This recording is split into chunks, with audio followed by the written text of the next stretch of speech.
morning our Way to a Wonderful Life message is titled, Love Everlasting, Love Everlasting, Love Everlasting. So I'm going to begin with some words from the great Ralph Waldo Emerson.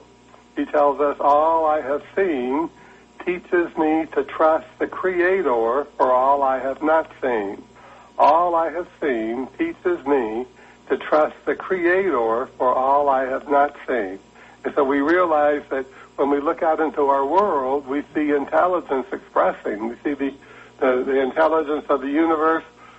We see the intelligence of nature. We see the intelligence in mankind. We see intelligence always expressing to that greater level, that higher level, and that everything we see is always intelligently progressing. So we can just look at our telephone as a great example and think about during our lifetime how that telephone that we use every day has evolved, has changed, has been made better, and all the ways that it has become more efficient and more easily used for us to communicate with each other and also to keep us in contact with each other. Now, there's been a lot written about love, and it seems incredible to me, even to me, that I'm writing about it here, or I wrote about it in my weekly message. But I'm going to tell you, there's so much that needs to be done in our world that only love can heal, that only love can heal. So we must think about love, because love is synonymous with God. God is love, and love is God.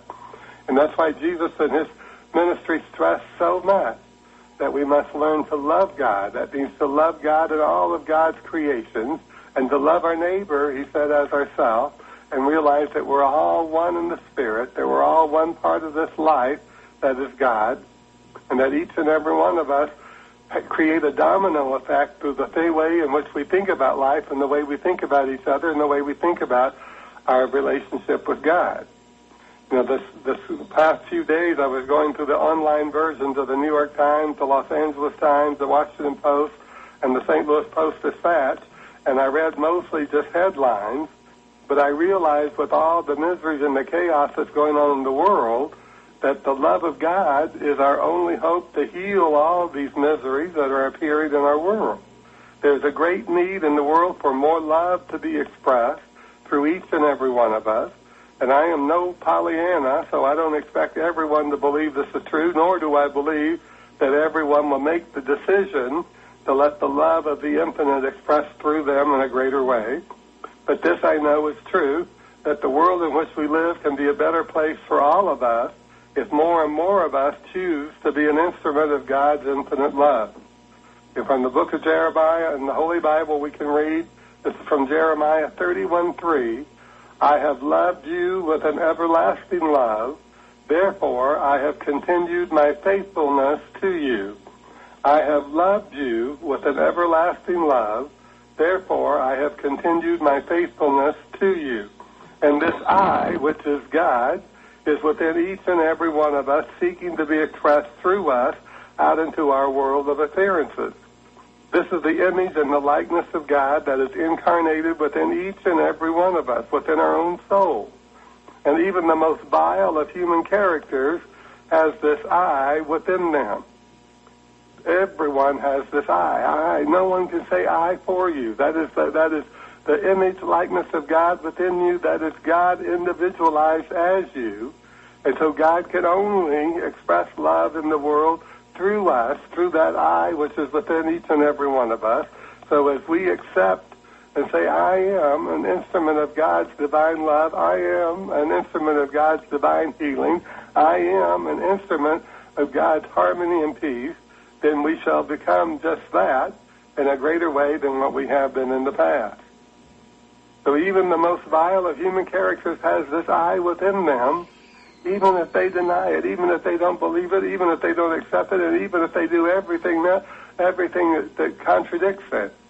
Yet we have allowed religion throughout history to tell us that we are sinners, that is, something inferior and prone to a life of error. The other day I was listening to a preacher on the radio, and he was telling his audience, and I guess that included me because I was listening, he said that we are all sinners, and in these words that are so ignorant of God's everlasting love for mankind and all of God's creation, is the poison that has permeated the minds of so many people, as it has created a pattern of separation from God and a separation from others. We live in a world where some will tell us they have a calling from God to speak of hate and divisiveness and religious superiority. Now, the mastermind Jesus encountered this with the Pharisees during his time of ministry. He called them vile and serpents who live in their own hell. Jesus talks of this necessity for love in 1 John 4:20. If anyone says, I love God, he said, and hates his brother, he is a liar.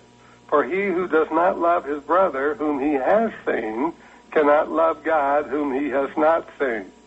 And this is the truth, and there is no room for hypocrisy for anyone who seeks to enjoy the good life, the abundant life, and the wonderful life. And let's think about it. We can't think two thoughts at the same time. We can't look in two directions at the same time. We can't hate someone and love God at the same time. We can't hate someone and feel the blessings of God at the same time. We have to take it into our mind that we must eliminate anything that's not of God and allow our mind to focus on the good, focus on God. And no matter what's going on in the world around us, or no matter what people are doing, just love them the way they are and know that facts change, but the truth does not. And the truth is that infinite I is within them, and sooner or later, they will understand it. Even if their understanding comes only when their body returns to the dust from which it came, and their soul returns to God, their spirit returns to God who gave it. So we know that it will happen. I read in the New York Times that in Pakistan, Muslims will not allow Christians to be buried in grave sites along with Muslims. This is hating your brother. It's not loving your brother, it's hating your brother. There seems to be a lack of grave site areas in Pakistan, and that the Christians are burying people on top of each other, 3, 4, and 5 people in the same grave, and someone gave them, a Muslim gave them a gravesite area, but then other Muslims came forward and said, oh no, some Muslims maybe were buried there 200 to 300 years ago, so they can't use it. You know, to think that even in death, that people want to hold us to the world's ideas. That's why Jesus said, so definitely be in the world but not of the world. So that's hating your brother when you won't allow that to happen, when you won't allow people to have the dignity of being buried. And we know that Christians say you can't be saved unless you accept Jesus Christ as your Lord and Savior. And this is hating your brother. If we truly express the love of Jesus, if we truly understand the teachings of Jesus, we don't have to tell somebody you can't be saved unless you accept Jesus as your Lord and Savior. We know that the love of Jesus that's being expressed through us, the love of God that's being expressed through us, will draw to us everyone who needs to know more about Jesus, more about God, more about how they can save themselves. We don't have to tell them that. And not only that, we don't know. We don't know. We can't say that all the Buddhists, all the Hindus, all the Muslims, all these people that aren't Christian are going to somehow to go to some limbo state of the spiritual world when they leave here, or what life may be. We don't know. Jesus said the kingdom of heaven is within us. So what are we being saved from other than ourselves, other than our own bitterness, other than our own divisiveness, other than our own hating each other? So let's just accept that the love of God, that I within us, is that thing that we are to express. A Baptist pastor in North Carolina was warning this week that God will escalate the Ebola crisis when North Carolina begins performing same-sex marriages. This is hating your brother. He wants to call somebody else out on what he perceives as their sin, but his words are a sin unto themselves. They're hateful language. If you can't love the brother that you have seen, how can you love the God that you have not seen, Jesus said. And sometimes people love their religion or their church so much that they have no idea about the teachings of Jesus or what their relationship with God is. They're just so in tune, so involved in their church and their religion that they forget that sometimes even the best of intentions of religion and churches can lead us astray. So all this hating your brother has created the violence and the diseases in the world in which we live. Ebola is an effect. Hate is the cause. And this is the truth. Ebola is an effect. Hate is the cause. And this is the truth. Only the powerful, loving action of God working through the mind of mankind will find the cure. But until hate is diminished in the world, there will be another disease that will be made manifest. Perhaps it will be similar to AIDS or Ebola, or perhaps it will even be more vicious than either one.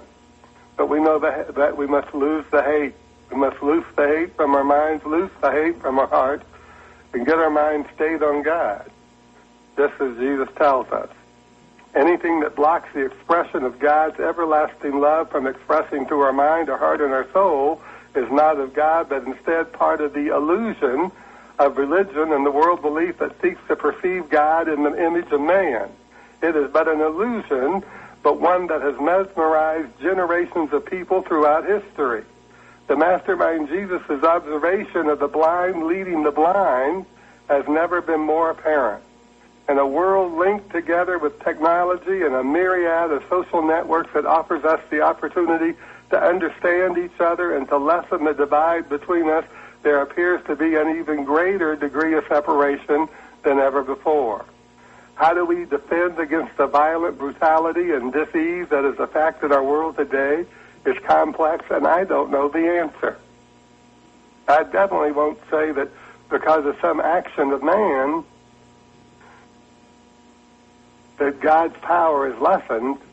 God's power isn't lessened. We're the ones that give the power to the violence. We're the ones that give the power to the diseases. We're the ones that cause the effects in the world in which we live. God has given us a heaven right here on earth.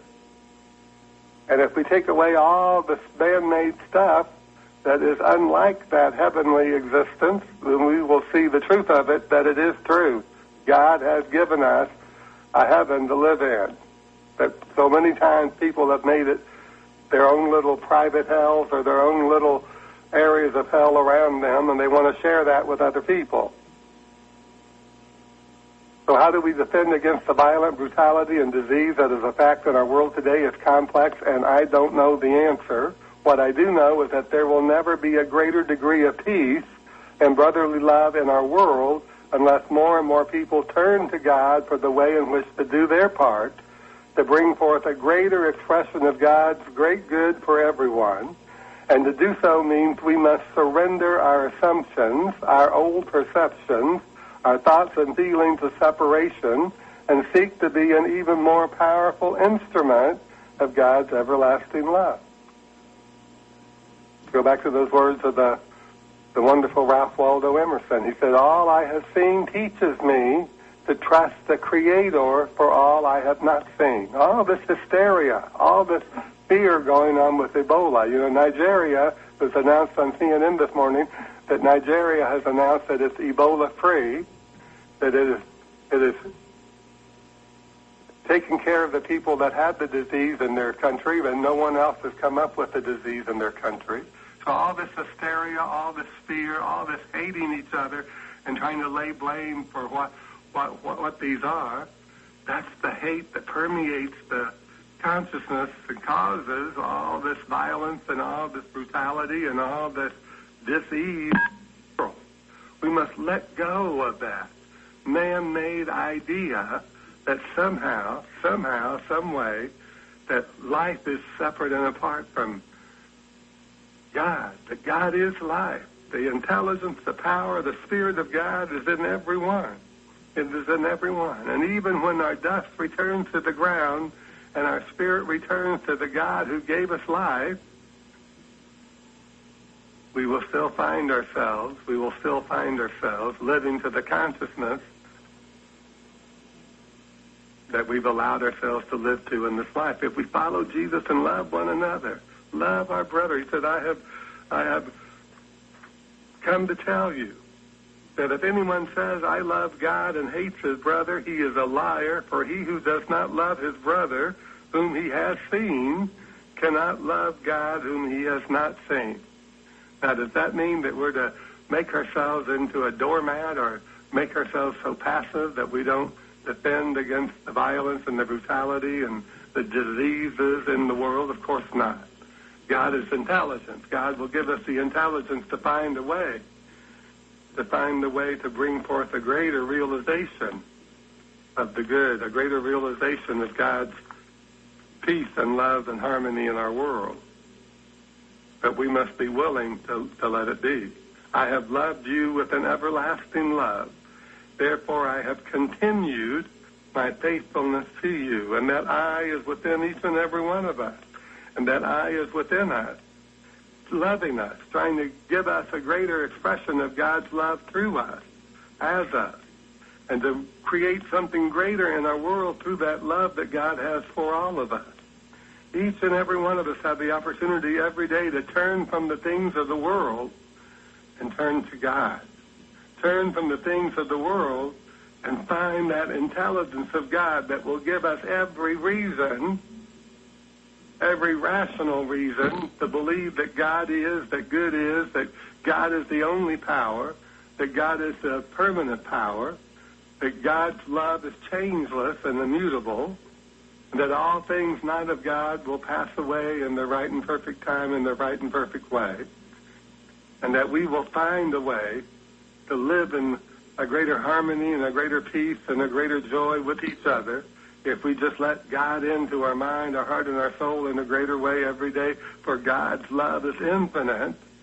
That love of God is infinitely individualized within each and every one of us. And as I said before, even the most vile of characters has that I within them too, that image likeness of God. But even the most insane and the most horrible characters in history have loved someone. Even Hitler loved someone. All these people who have done all these horrible things, that I was within them. It was within them. So we know that it's possible for all of us to find our way through all the divisiveness and through all the hate, to find our way to create a better world for all of us. That God has given us enough to share and to spare, and when we deny that there's not enough for everyone, then we start losing that ability to have enough for ourselves. We must take into our mind that God is to be trusted. All I have seen, Emerson tells us, teaches me to trust the Creator for all I have not seen. And Jesus said, when your mind is stayed on God, stayed on the good, and all good things come to you. All the good things happen. All the things come with grace and ease, but we must trust in God. That means to love God with all our heart, with all our soul, and all our mind, means to love God, to believe in God, to keep faith with God. Now, Jesus in his Sermon on the Mount said, blessed are the meek, for they shall inherit the earth. But we must realize that the meek, the word meek in the Aramaic language of Jesus meant teachable. Blessed are the teachable, for they shall inherit the earth. Jesus said, you will know the truth, and the truth will set you free. But the truth can't set you free if you don't know what it is. The truth can't set you free if you're following your religion or following your church or following your mosque or following your temple, but you're not allowing your mind to be connected in tune with the infinite intelligence and power and spirit of God to guide you and direct you.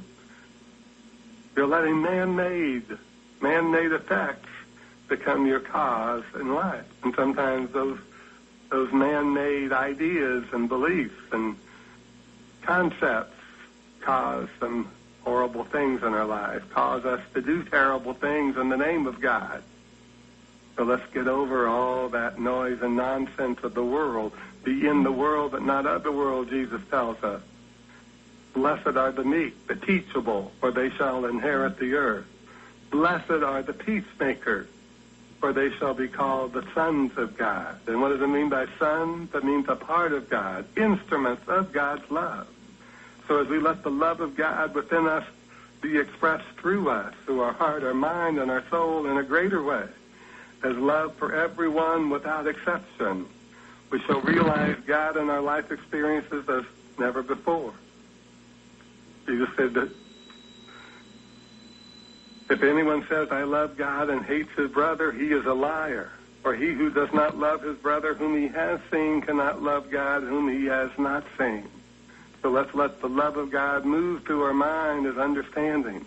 Let the love of God move through our heart as kindness and compassion. Let the love of God move through our soul as a realization that all is God and all is good, that there's only one God, there's only one life, there's only one power, there's only one intelligence, there's only one spirit, and we're all in it. We're all a part of it. We're all drawing from it with every word that we speak, every thought that we think, every image that we bring into our mind. So let's let those images, those thoughts, and those words be a part of that image likeness of God. God's eternal love, God's changeless and immutable law of love and law of good, and let our life reflect just those good things that bring us the joyful life, the abundant life, and the wonderful life for us and for everyone. And so it is. Amen. So once again, I want to thank you for being with me this morning. It's been my great pleasure.